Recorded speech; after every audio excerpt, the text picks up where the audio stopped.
artificial y es experto en modelamiento complejo con enfoque cognitivo. Asimismo, es autor del libro Evolución Cognitiva, una carta de navegación desde la IA hacia la cognición extendida. Libro que da título a la conferencia. Le cedemos la palabra al profesor José Carlos Machuca. Bienvenido y mucho profesor.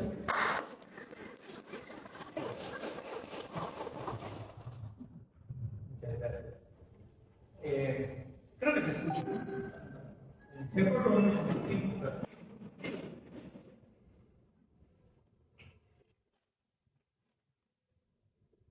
Bueno, bienvenidos a todos, muchas gracias por el interés en el tema. Yo, como ya escucharon, soy ingeniero mecánico. Es muy raro que un ingeniero mecánico esté hablando de libros, pero es una de mis pasiones, así que creo que he tratado de encontrar una convergencia entre el concepto del libro, la importancia del libro hoy en día y el tema que es parte de mi investigación hasta ahora, que es la evolución cognitiva de la sociedad. Entonces les cuento más o menos las ideas que yo quisiera compartir en el marco de la feria. Igual agradecerle a los organizadores y felicitarlos. Creo siempre, y en el libro van a encontrar, si es que lo leen, que menciono el libro como uno de los primeros artefactos de inteligencia artificial. Porque creo que el libro es un artefacto cognitivo, y voy a explicar por qué, pero en general creo que es importante rescatar el rol que va a tener y que tiene el libro en el futuro con inteligencia artificial. Entonces, eso es parte de la reflexión que me gustaría compartir y ponerla también a discusión para, ahora que tenemos un poquito de tiempo, para poder, a través de preguntas o reacciones o críticas, tal vez debatir algunos temas, ¿no? Entonces, para mí, digamos, el hecho de que alguien pueda leer en un texto, a pesar de que el autor esté lejos o incluso ya haya fallecido muchos años atrás, es parte de lo que trasciende a simplemente tener un texto, ¿no? Es decir, cuando el libro podría considerarse solamente un conjunto de páginas, ¿no? Creo que en realidad es un acceso, un portal de acceso a ideas, y hoy en día esas ideas se han hecho más importantes por los múltiples debates que está generando la inteligencia artificial. Los lectores cada vez más recurren a resúmenes, cada vez más los estudiantes hacen sus tareas o sus trabajos o sus ensayos, incluso hay científicos que hacen sus artículos con inteligencia artificial y trastocan de alguna manera esa profundidad que se puede tener, y creo que el libro se está manteniendo como un artefacto que rescata esa posibilidad de mantener las ideas y los conceptos que un autor o que varios autores puedan tener, ¿no? Entonces, esas ideas no solamente se circunscriben a lo que está escrito, sino además a las ideas que pueden ser emergentes de la lectura, ¿no? Es decir, cuando un lector o una lectora leen el texto, rescatan cosas y van construyendo otras ideas que pueden ser afines o no a los autores, pero el libro actúa como un catalizador de esas emergencias, ¿no? Entonces, desde ese punto de vista es que planteo la idea del libro como un artefacto cognitivo que amplía la mente humana más allá de lo que uno, digamos, tiene como frontera cognitiva antes de leer un libro, ¿no? Entonces, esa sería como una idea inicial. Y obviamente hoy tenemos nuevas herramientas. Conversábamos con algunos expertos unos minutos antes de la presentación respecto a la enorme presencia de la inteligencia artificial. De hecho, yo estoy dedicado hace 10 años a explorar inteligencia artificial para hacer modelos para procesos corporativos, procesos productivos, para poder hacer predicciones, etc. Mucho antes de la inteligencia artificial generativa. Y obviamente, ya cuando llegó la generativa, si bien es cierto, creo que uno no puede cerrar los ojos a la sorpresa y a la comodidad también de que un algoritmo puede llegar a desempeñar ciertas funciones cognitivas como la memoria o la estructuración de ideas. De todas maneras, uno empieza a verlo también como un riesgo.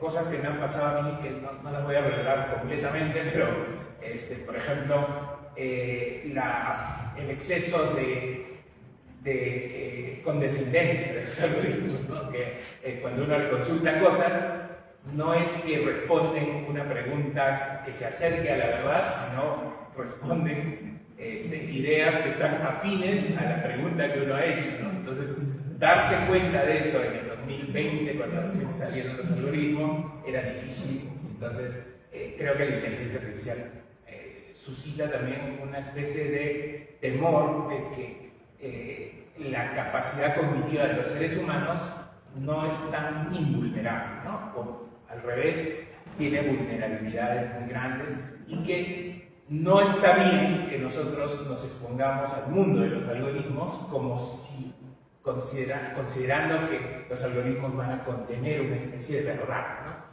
Y eso, lamentablemente, es una propuesta del mercado, que es decir, no, usa cuanto más puedas los algoritmos para poder hacer más rápido tus cosas. Y cuando uno reflexiona, no es que haya que hacer más rápido las cosas, sino que hay que hacerlas más aproximadas a la realidad, con más contenidos comprobables, verificables, y ahí me parece nuevamente que el libro juega un rol preponderante, ¿no? Por ejemplo, la capacidad de llegar a pensamientos profundos, de tener un sentido construido por un ser humano, un contacto y un conjunto de intenciones que no necesariamente están escritas explícitamente en los textos. Cuando se habla de leer entre líneas, creo que se rescata esa construcción de ideas que se van emergiendo y que podrían de repente no estar explícitamente escritas, pero me parece que en ese sentido el libro es un instrumento de cognición, ¿no? Y entonces los libros de alguna manera creo que protegen esta integridad cognitiva de los seres humanos. Y creo que esa integridad cognitiva está en riesgo ahora. O sea, creo que yo soy especialista en inteligencia artificial, yo he promovido el uso de algoritmos en todos los espacios donde he podido, pero me he dado cuenta, no que no haya que hacerlo, sino que el usar algoritmos sin tener una infraestructura cognitiva propia como seres humanos es peligroso, porque ninguna tecnología es absolutamente neutral, ¿no es cierto? Ya sabemos de repente estos paralelos de que un cuchillo puede servir un cuchillo puede servir para cortar, como bisturí, puede servir como un arma, pero una escopeta, una pistola, está hecha para matar, ¿no? Está hecha para disparar y matar. Entonces, la tecnología no es neutral, ¿no? Y en este caso, en el caso de los algoritmos, ni siquiera los creadores de estas tecnologías tienen ya control sobre lo que se puede hacer. Entonces, lamentablemente hemos sido testigos de empresas que han quebrado porque han confiado en que los algoritmos van a generar exactamente lo que sus clientes piden. Cortes en Brasil o en Portugal o en España, donde han tomado decisiones que han perjudicado a los procesados, y lamentablemente adolescentes y niños que se han suicidado por recomendación de un algoritmo. Entonces, a eso me refiero con vulnerabilidad cognitiva, ¿no? No es tan cierto que uno pueda aproximarse a los algoritmos y consumirlos y que no va a pasar nada, ¿no? Sino que creo que además hay procesos más invisibles, más sutiles, que están detrás y que pueden ir como que invadiendo nuestra forma de pensar, nuestra forma de estructurar las cosas. Entonces, creo que hay que proteger eso, creo que hay que anticiparse y tener ciertas herramientas. Entonces, sobre esas herramientas es que yo he hecho directamente, una de las obras más emblemáticas de la literatura peruana es la novela Los ríos profundos de José María Arguedas, y es una de mis favoritas, de hecho, pero además creo que es excelente para hacerle un análisis, ¿no? Entonces, uno de los aspectos que yo trato de construir en mi caso, pero también en el caso de cualquier usuario de algoritmos, es que antes de usar los algoritmos podamos tener algunas estructuras. Yo le llamo infraestructura cognitiva. Y algunas de esas infraestructuras, para armarlas, yo recurro a la filosofía. Entonces utilizo taxonomías, ontologías y epistemología. Y creo que por más equivocadas que estén, podemos tener siempre al menos taxonomías, ontologías y epistemologías previas a nuestro contacto con un rubro cualquiera. Entonces, para poder plasmarlo de una manera muy concreta, lo que he hecho es aplicarlo a la novela de Los ríos profundos y he extraído taxonomías, por ejemplo, taxonomías de los personajes, Ernesto, Padre, Añauco, Parásitos, la taxonomía de las emociones, ¿no? El miedo, la fascinación, etc. La taxonomía de los territorios, o ya tal vez una ontología de los territorios que me permita explicar cómo a los personajes les significa de manera diferente cada uno de los territorios en los que viajan, o también las simbologías culturales o los lugares emblemáticos. Todo eso de alguna manera va teniendo estructuras que uno puede reconocer. Lejos de, digamos, ahuyentar el gusto por la literatura, creo que más bien lo que hace es que uno disfrute varias lecturas de una novela, ¿no? Cuando uno aplica algunas estructuras detrás, entonces trata de armar más sistemas o corregir estas estructuras que uno puede armar, ¿no? Otro de los ejemplos, por ejemplo, la ontología de los viajes de los personajes, en particular de Ernesto, la ontología de las tensiones estructurales en la sociedad que contextualiza la novela, la ontología de la maduración y evolución cognitiva principalmente del protagonista, y una epistemología total de la novela podrían ayudar a poder entender mejor o también criticar nuestra propia comprensión, que es en mi caso lo que más he disfrutado. Otra de las formas es, por ejemplo, aprovechar la capacidad que tienen los algoritmos de identificación de personajes, territorios, emociones, y he podido hacer, bueno, ahí se nota que soy ingeniero, pero digamos, he podido hacer diagramas donde me permite encontrar la centralidad de algún concepto, o de repente que algunos conceptos son satelitales en una determinada interpretación, o también descubrir que la herramienta está mal, es decir, que necesito complementar otros conceptos, y eso me ha ayudado a agilizar las relecturas, ¿no? Y me ha ayudado a compaginar, en este caso, esta novela. Y bueno, esto ya creo que podemos pasarlo un poquito más rápido, pero digamos, me permite hacer como esquemas conceptuales completos, y a esto yo le llamo sistema cognitivo. Es decir, me parece que cada libro tiene o contiene un sistema cognitivo, más allá del texto, más allá de las ideas o conceptos aislados.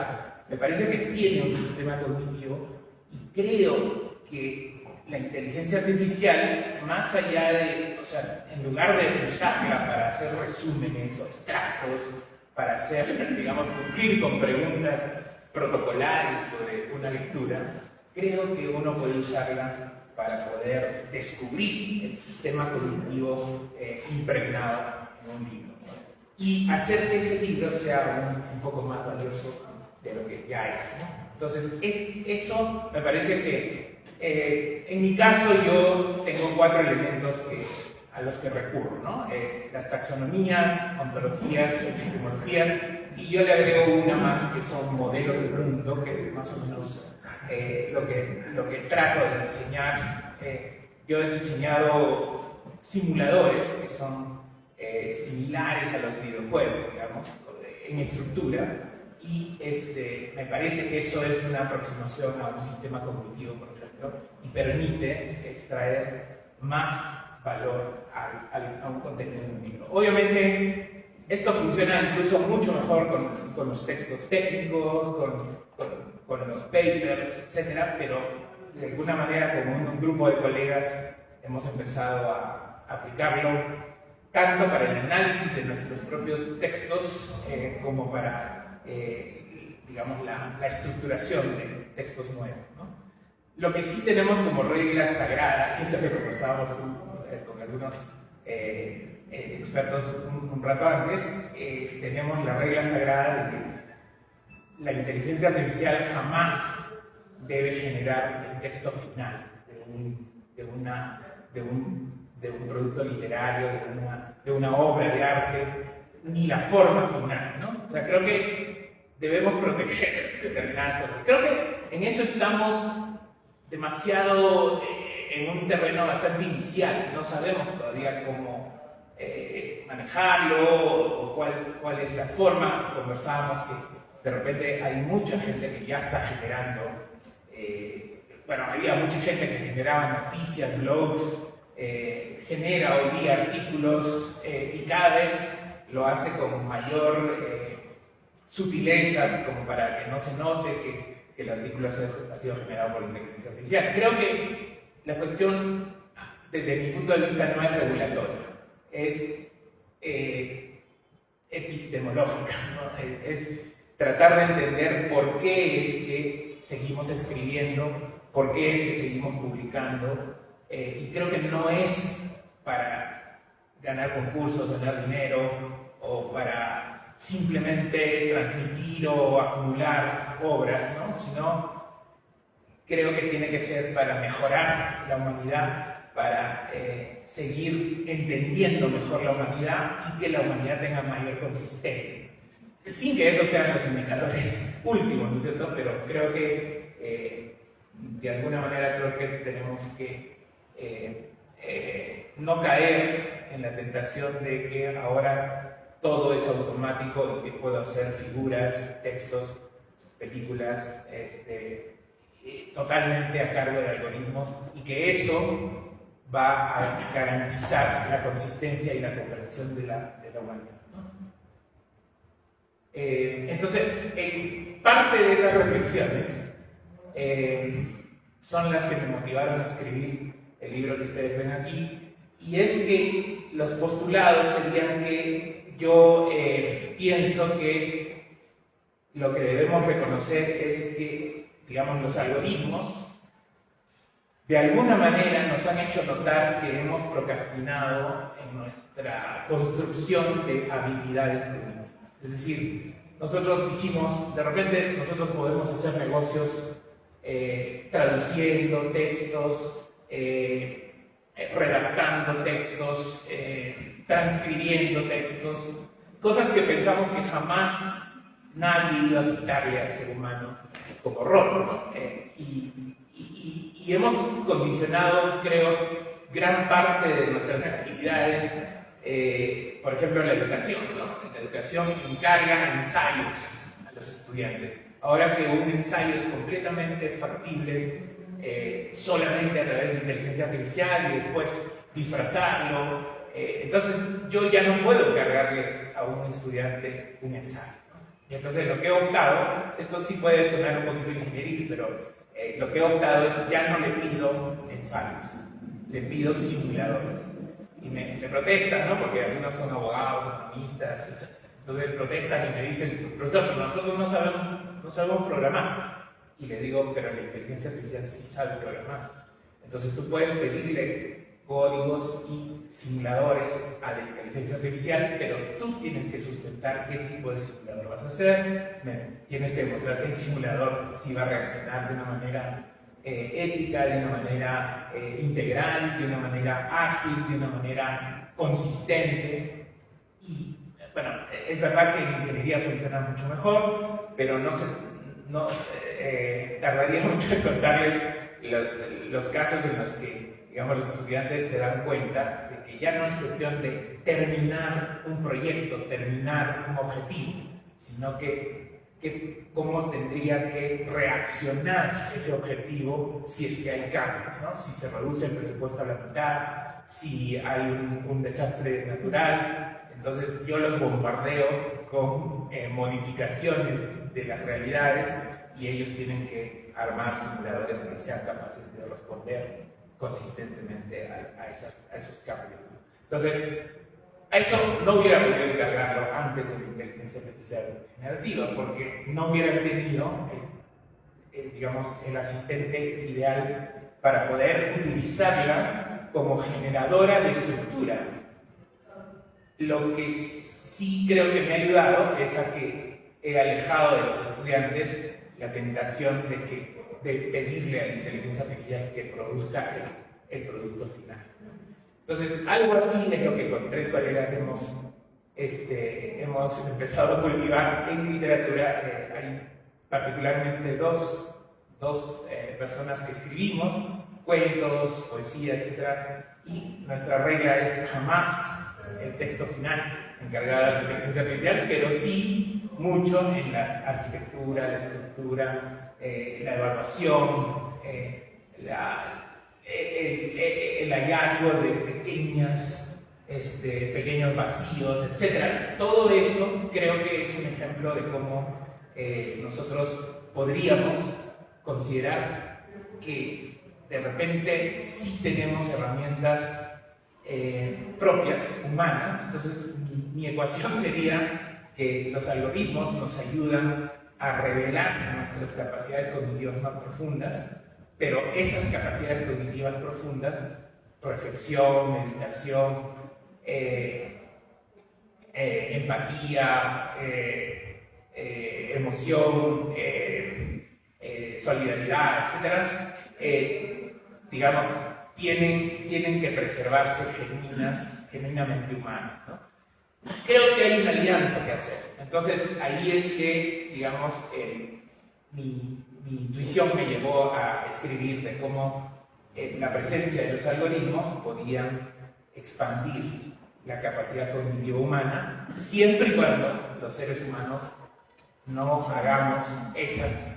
pongamos esas capacidades profundas, digamos, expuestas a que los algoritmos las maten, ¿no? Sino que más bien las potenciemos, asignando a los algoritmos los roles estructuradores, los roles semioperativos, de repente cognitivos, pero de bajo nivel, y preservemos nuestras capacidades cognitivas y las expandamos, ¿no? Entonces, de alguna manera, creo que lo que logré con mis alumnos o algunos clientes en algunos momentos, creo que es posible entenderlo como una extensión cognitiva de la humanidad. Entonces, creo que además los algoritmos no son tan antinaturales. Es decir, a mí no me gusta el término artificial en la inteligencia, tampoco el término inteligencia creo que es suficiente. Creo que son espejos del ser humano y en mucha medida también jueces, ¿no?, del ser humano. Es decir, si bien los algoritmos tienen sesgos y tienen errores, en realidad esos son reflejos de nuestros errores y nuestros sesgos y nuestras procrastinaciones de no profundizar en lo que nosotros aspiramos para construir sociedades mejores. Entonces, yo los dejo con esas ideas, ojalá que motive discusiones y preguntas. Simplemente a modo de pauteo, propongo algunas líneas, ¿no? La humanidad tiene y crea sistemas cognitivos, como por ejemplo el libro, o sus propias comunidades humanas, ¿no? Antes de la inteligencia artificial, ha creado siempre sistemas cognitivos, pero no los hemos reconocido. Entonces, los algoritmos que se integran a los sistemas cognitivos humanos pueden expandir o extender la cognición porque logran funciones que los seres humanos jamás vamos a lograr en el sentido de cobertura, volumen, velocidad. Pero los algoritmos sin sistemas cognitivos humanos no tendrían base para contribuir a evolucionar la cognición humana.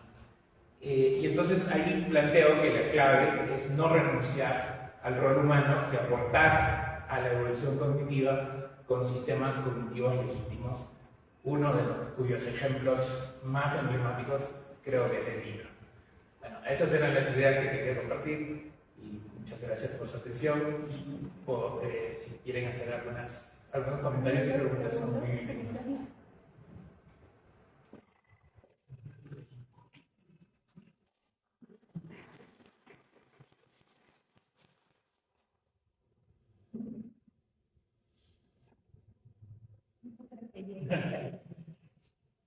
Sí, adelante, por favor. No creo que lleguen después. Sí.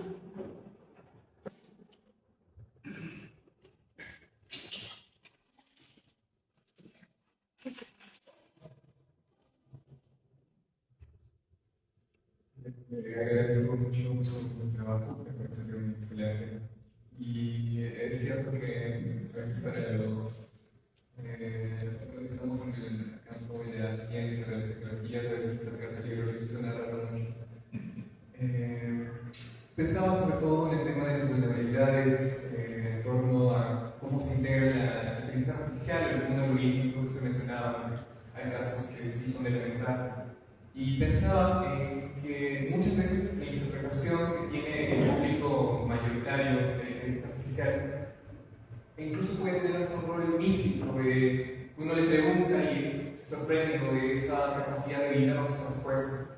Entonces pensaba que si una solución sería realmente conocer la arquitectura o el procedimiento de cómo estos sistemas IA generan respuestas. Entonces cuando uno sabe que hay correlación, cuando uno sabe que hay un proceso algorítmico, no se va a sorprender, no va a tomar como algo místico, algo revelador. Entonces quizás eso podría ser una estrategia para combatir estas vulnerabilidades. Creo que hoy en día en la educación integrar quizá en una hora a los chicos de los colegios podría permitir dejar un cierto plano de oscurantismo hacia la IA y eso permita una adecuada preparación para no caer en los vacíos, en las alucinaciones de la IA. Por otro lado, también pensaba en el aspecto de aquello que usted llama sistemas cognitivos. Ahí me queda un poco de, quizá no lo he entendido adecuadamente, con sistemas cognitivos se refiere a, digamos, a un fenómeno en el cual se genera nuevo conocimiento, o quizá un modelo dentro del cual uno conoce, ¿no? Entonces, por ahí es la decisión. Por el resto, pues, agradezco mucho su charla y bueno, termina todo por prestar atención. Gracias.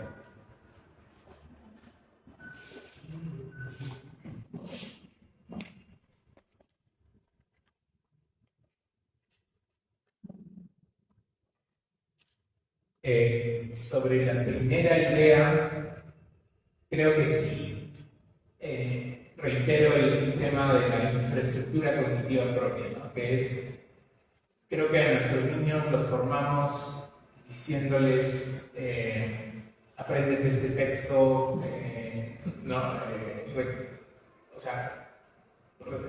responde cuáles son los personajes de este libro. Y nunca les preguntamos cómo están envueltos ellos, cómo se han sentido involucrados, o qué harían ellos en lugar de... O de repente no nunca, ¿no? Pero los buenos maestros creo que sí lo hacen.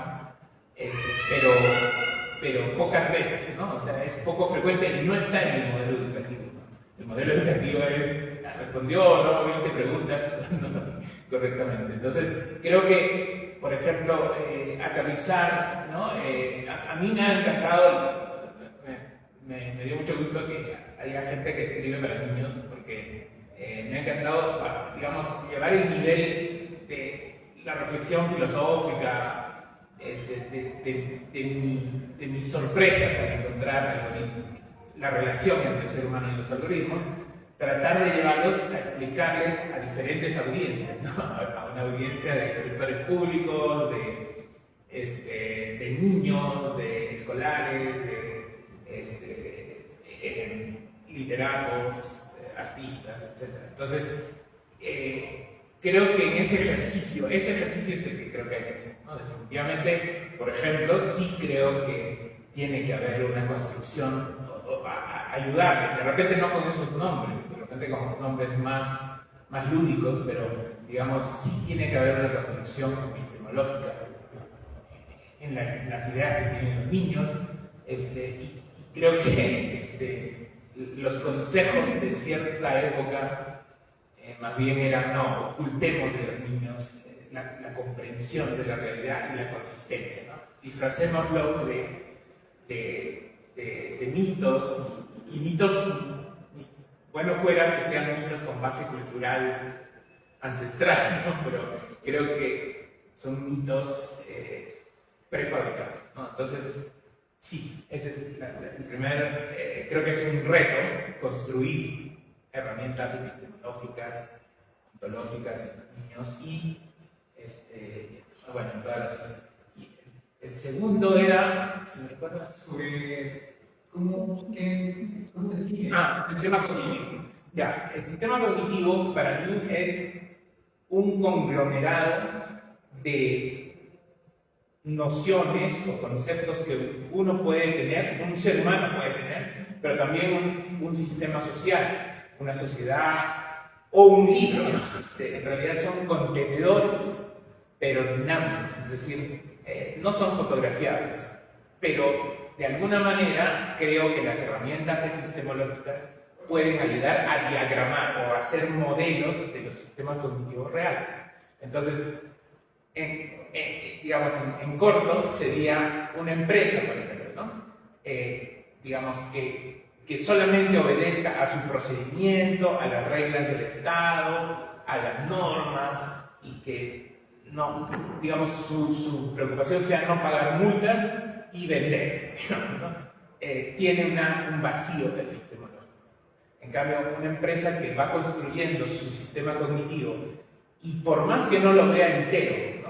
Por más que no lo conozca, así como nosotros no podemos desentrañar todo lo rico que puede ser un cerebro o una mente, ¿no? De la misma manera, una empresa no va a poder visualizar todo su sistema cognitivo, ¿no? Pero si tiene epistemologías, si tiene ontologías, tiene taxonomías y puede saber cómo se relacionan y se vinculan, va a ser más potente. De repente no para el mercado solamente, ¿no? Pero sí va a ser más potente culturalmente, humanamente, y tal vez, creo, contribuya mejor a la consistencia y a la comprensión de la humanidad. Esas son las cosas que me llevaron bueno, sistema cognitivo luego, por supuesto que también puede ser entendido solamente como un sistema que tiene funciones cognitivas computacionales, y es un tejido, digamos, la relación entre una computadora y otra, y que se comunican. También a eso le llaman sistema cognitivo, pero yo le estoy dando un potencial un poco más alto. No sé si hay otra intervención.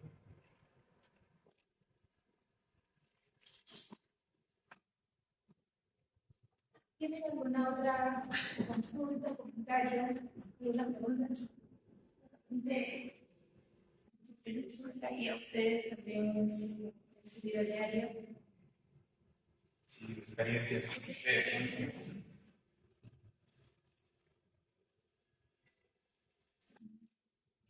Aquí.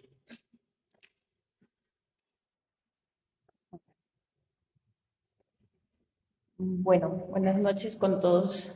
En lo personal, poniendo un poco en contexto, mi trabajo es con infancias, con niños de inicial, primaria.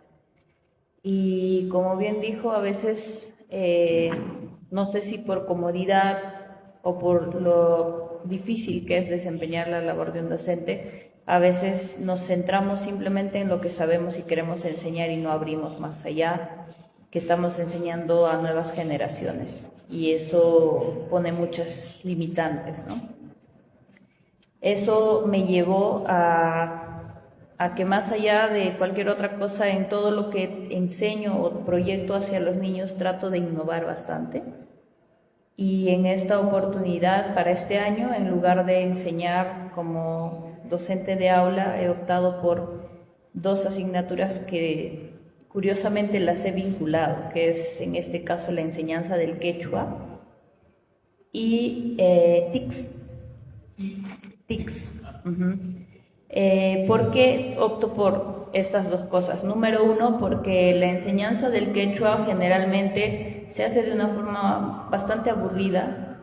He averiguado y no existe ni siquiera un manual útil para poder enseñarlo. Existen muchos libros, sí, de teoría, lingüística y todo esto, pero como para acercarlo a los niños no he encontrado ninguno.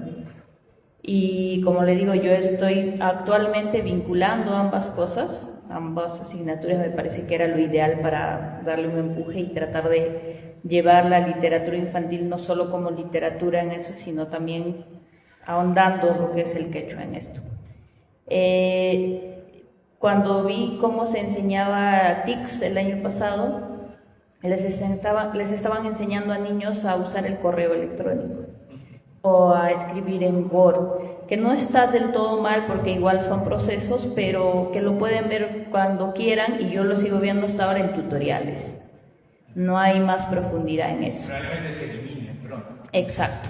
Es más, uno le dicta a la inteligencia artificial a quién vas a enviar el mensaje, qué vas a hacer y lo mejora muchísimo tu correo. Porque no es algo que vaya a pasar por Turnitin o algo, sino es algo que incluso quizá estás en un mal día, pero la IA te ayuda a transformar el lenguaje y que suene mucho mejor. O sea, la secretaria perfecta, así le llamo yo, porque puedo mejorar mucho y en cuestión de tiempo, de yo levantarme a tomar notas cuando nace una idea a las 2, 3 de la mañana, le voy dictando, voy conversando y listo, ¿no? O sea, ayuda en muchos sentidos. Pero en el caso de TICS, por ejemplo, en el primer bimestre he trabajado con ellos programación súper básica con Lightbot, que es programar a un robot para que tenga los movimientos. Y ellos veían que las máquinas estaban ahí, pero en primera instancia yo no les hice jugar con las máquinas. Ellos mismos, primero empecé siendo yo el robot, al cual ellos podían manipular a su gusto, salta, baila, canta. Ellos eran mis programadores. Y en segunda instancia ellos se programaban entre ellos. Y decía, camina, y camina y te chocas contra la pared. O sea, no hay lógica y piensa bien primero todo lo que vas a hacer, arma tu estructura y luego logras el objetivo. Pero les costó muchísimo entender eso. Ya estaban locos por los juegos. O sea, es bonito porque te esperan con emoción, pero a su vez se desbordan mucho porque están acostumbrados a utilizarlo así con demasiada libertad y con poco razonamiento y poca producción. Entonces, en mi experiencia, por ejemplo, en esa primera etapa fue muy buena porque lograron entender y pasaron los niveles rapidísimo, que es lo que yo esperaba que se logre una vez que trabajes primero con ellos, no dándoles tú la receta de cómo se hacen las cosas, sino que piensen, entiendan que el error es una forma de aprendizaje y todo esto que implica, y pasaron, como les digo, los niveles rápido, entendieron que tenían que aprender las palabras en inglés, porque pues manda el mundo, ¿no? Por ahora en todo lo que es sistemas, y eso. Ahora en la siguiente etapa, por ejemplo, estoy trabajando con ellos con una IA, que lo que hace es, ellos tienen que crear el texto, el cuento, y la IA lo que les ayuda es en generar las imágenes para que tengan un cuento debidamente trabajado. Ellos todavía no saben que esta IA les va a generar las imágenes de acuerdo a su redacción. Poco a poco van a ir descubriendo eso porque ahora están con la curiosidad de que cómo se pone la tilde, o sea, ahí, ¿no? En el proceso totalmente previo a lo que se viene. Y es eso, es que descubran poco a poco a raíz de los problemas que se les generan. Los de segundo grado ya están que reaccionan porque ya saben que deben tildar. Yo no tenía pensado enseñarles eso, pero quieren, se les presentó el problema y tocó revisar el teclado, ¿no? Entonces, dentro de todas las metodologías o formas de enseñanza, aprendizaje que yo veo, Definitivamente, si bien es cierto, puedes usar varios a la vez por proyectos y todo. El que usted comentó de presentarles un problema y que ellos resuelvan es el más idóneo, porque al final es lo que se les presenta en la vida, ¿no? A todos, creo, se nos presenta tener que ir resolviendo con errores y todo. Y bueno, en lo personal, quizá no plantear una pregunta como tal, porque yo uso bastante, ahí ya me doy cuenta de las limitaciones que tiene, totalmente de los vicios que pueda cometer, porque aunque tú le des un texto exacto, te termina hablando de otra cosa totalmente lejana, y obviamente sin la idea previa humana, el acompañamiento humano durante el desarrollo y la revisión al final no sirve. Sí o sí uno tiene que aprender a manejar ahí, a meterle ojo, a meterle cabeza a todo eso, y obviamente también cuidando esa cuestión de la posverdad, ¿no? Que hoy en día abunda mucha información y cómo poder uno mismo discriminar lo real de lo que se genera, ¿no? De estas otras maneras. Eso, nada más compartir mi experiencia en ese tema. Muchas gracias.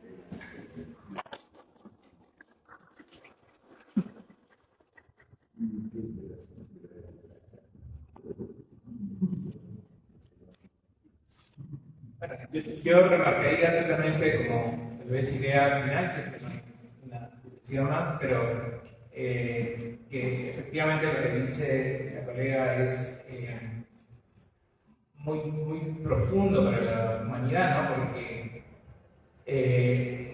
digamos, el usar algoritmos, los algoritmos más riesgosos no son los que te evidencian que se han equivocado, porque esos, digamos, uno se va a dar cuenta. Los más peligrosos son los que son sutiles, ¿no? O sea, te dicen, sí, mira, tienes que tomar esta medicación, te va a hacer bien porque mira que te hace bien a esto y a esto y a esto, y te explica todo un modelo de mundo, ¿no? Y te convence. Te convence, y es ese error sutil, ¿no? Ese es el más peligroso. Entonces, no hay otra forma de defenderse que profundizar nuestra capacidad de pensar y de construir sistemas cognitivos propios, genuinos, humanos. Bueno, no sé si hay alguien más, pero creo que podemos cerrar ahí si no hay ninguna curiosidad más. Muchas gracias a todos por sus participaciones.